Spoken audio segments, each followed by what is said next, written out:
Welcome back to Boxing Hideout TV. I am your host, Juice 8888, Boxing Hideout TV, home of the ass whooping. Today we're going to talk about fraudulent gimmicks used in boxing to cover up the past.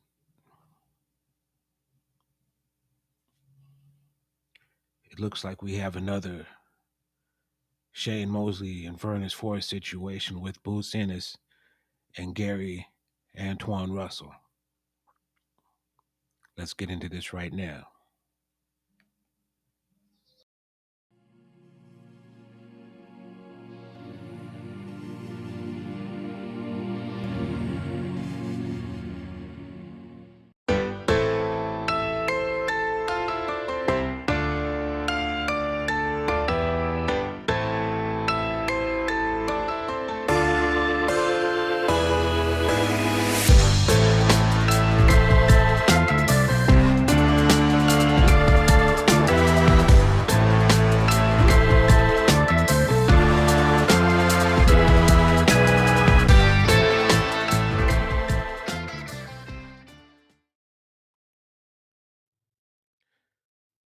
Welcome back to Boxing Hideout TV. I'm your host, Juice 8888, Boxing Hideout TV, home of the ass whooping. And today we're going to talk about some ass whooping that's been going on, that's been getting ignored. First off, I'd like to say, in honor of the great Rodney Dangerfield's 100th birthday. Rest in peace, though, Rodney Dangerfield. His motto was, "I get no respect." No respect. The Russell family as boxers are the Rodney Dangerfields of boxing. They are the wet food stamps of boxing. The wet food stamps. We have another situation brewing with Gary Antuanne Russell, the younger Russell brother, and Jerron Boots Ennis. And what we have here is another situation where it's Vernon Forrest and Shane Mosley. Okay. When these people come up, they fight each other, and they have history with each other. And sometimes with good promotions and good media tactics and tricks, you can cover up some of the flaws in a person's character and them as a fighter, or you can disregard stuff that's even greater.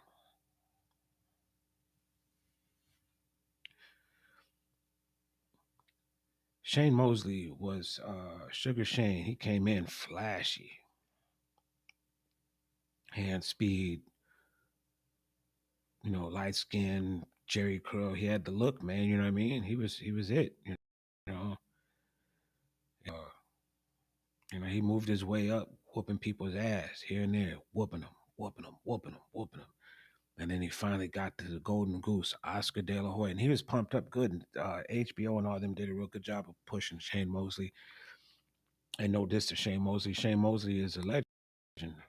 I mean, he got titles. He's had career defining moments in fights. He's a legend. No diss to Shane Mosley, but he was on top of the world when he beat Oscar De La Hoya. That was parade worthy, big fight, and I didn't see that in him. Showed up to the occasion, and he won that fight, and it was a really good fight. I was proud of him. I was very proud of him because of the fight itself was a damn good fight. Okay, both people did good in that fight. It wasn't a destruction. It was a damn good fight. If you ever get a chance, go see Mosley versus Oscar one. That was a damn good fight. Okay, I give Shane all his credit for that. Was a decorated amateur, but he wasn't an Olympian. How come? This question goes to others too. Mike Tyson was an alternate. How come? They were so celebrated when they got into to the to the professional rankings. Their flaws as amateurs were covered up. And that is the case, another situation, and that is the issue in the situation here with Boots Ennis and Gary Antuanne Russell. Similar to Shane Mosley, Boots put on the flashy tassels, the the sequin shoes.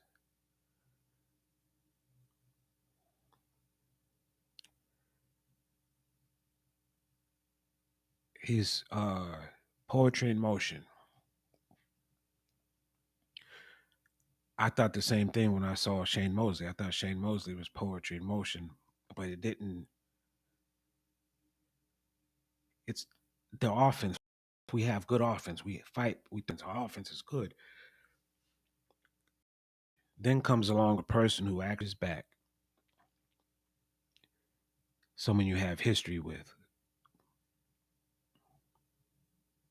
There's been enough fights between Gary Antuanne Russell and um, Boots Ennis to make a fair assessment, okay, of the better fighter of the two. It's easy. We fought 4 times. I won 3. You won 1. Now the win he had, the wins that Gary had were one to win the Golden Gloves, a loss to Boots in the first round of a double elimination tournament.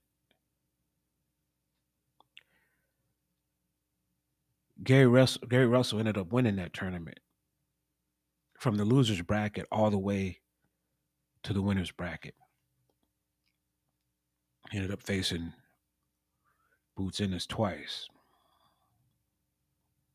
I wonder how those came out. You guessed it. Boots got his ass whooped.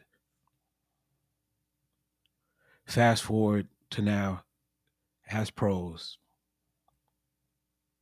Ask anyone about Gary Russell Antoine. They make jokes about his brother, the big one, being missing in action. But they never mention him as one of the top prospects. I saw an interview with Leonard Ellerby the other day. He's like, Boots, come to PBC. We want you. Why would you want him more so than the one who whooped his ass? I don't understand it. To me, I don't get it. It wasn't one fight. It wasn't 2 fights. It wasn't. They went split him.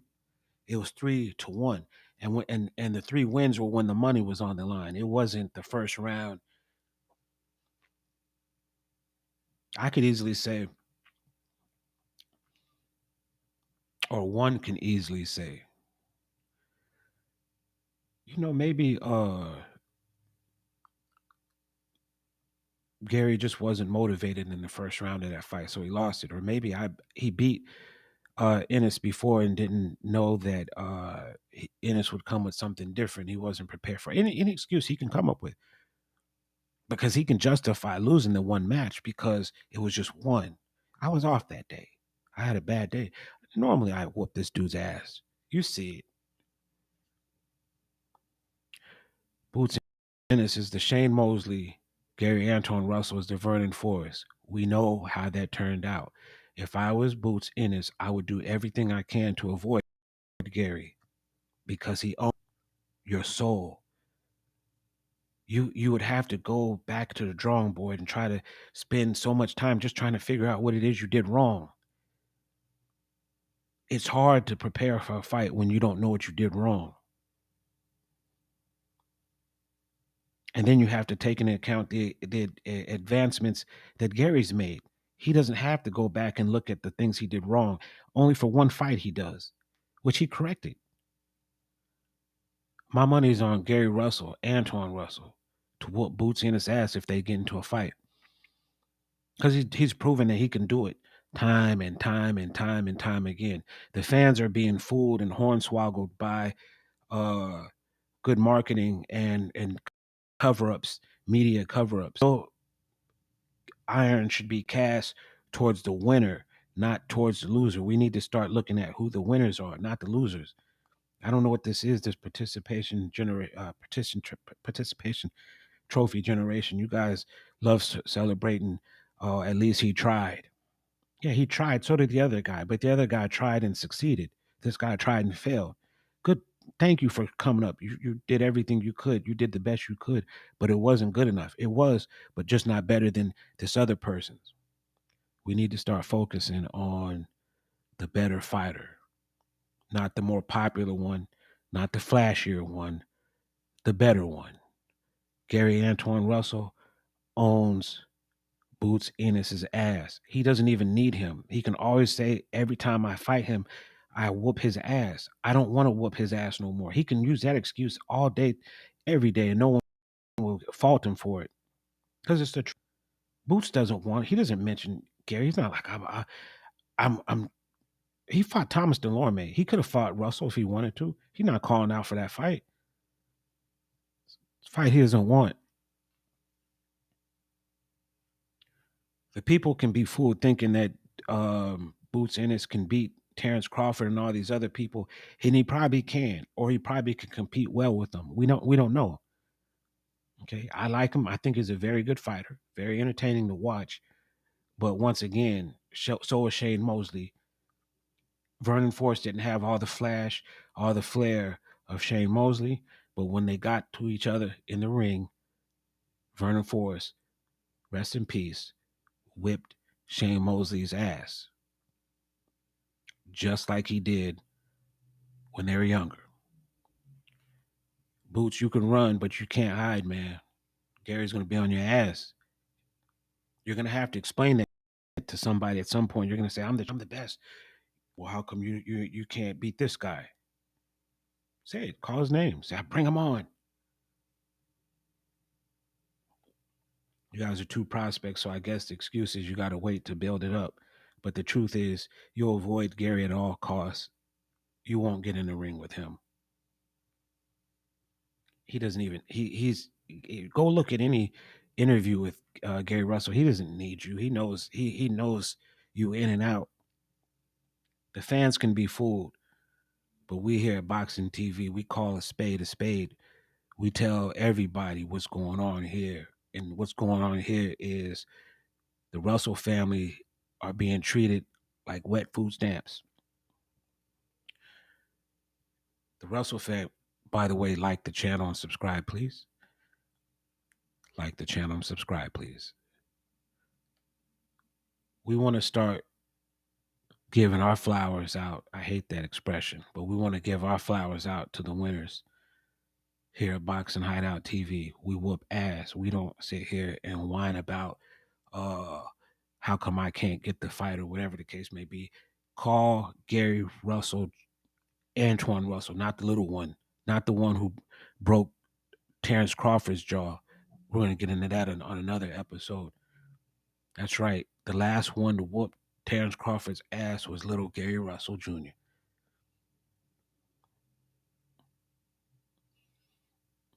It's a shame that the toughest fighter that Terrence has had to fight is a 126-pound fighter.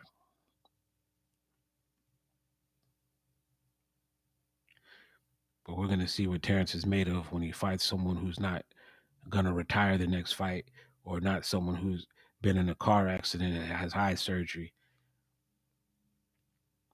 I don't want to see the Errol Spence fight until he proves that he can get hit in the face and not start bleeding. We're going to see another issue with him. And anyways, that's another issue. All I'm saying is, Boots in and stop running and lying to the people. We know who owns your soul. He owns you. There's nothing you can do about it either.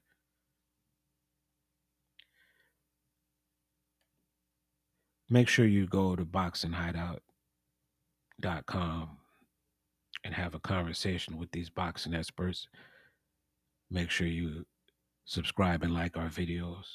Boxing Hideout TV, we're only here to tell the truth from a troll's perspective. We want to make sure that the other side of the truth is told. There's two sides of it. I mean, sometimes people say three, but I know. And the other story, is the one we're giving you here at Boxing Hideout TV. We're giving you the story about Gary Antuanne Russell whooping Boots Ennis' ass. They fought 4 times. Boots won in the first round. Other dude had to just sweat it out. I'm gonna whoop his ass again, but I have to sweat it out. And he did. Got his hands on his ass twice and whipped it again twice. 3 out of 4. That's ownage. Tyson Fury whooped Deontay Wilder 4 times. What does that say? Anyways, this is Juice 8888 with Boxing Hideout TV. Make sure you visit boxinghideout.com. Sign up, log in, get on that chat room and argue with these boxing fans and see if they cannot piss you off and you cannot piss them off. And we'll see you on the next episode. Once again, the Gary Russell family, they're the wet food stamps of boxing. And Gary Antuanne Russell owns Jerron Boots' ass. He's on that ass, boy. You can't run forever, Boots. You can't run.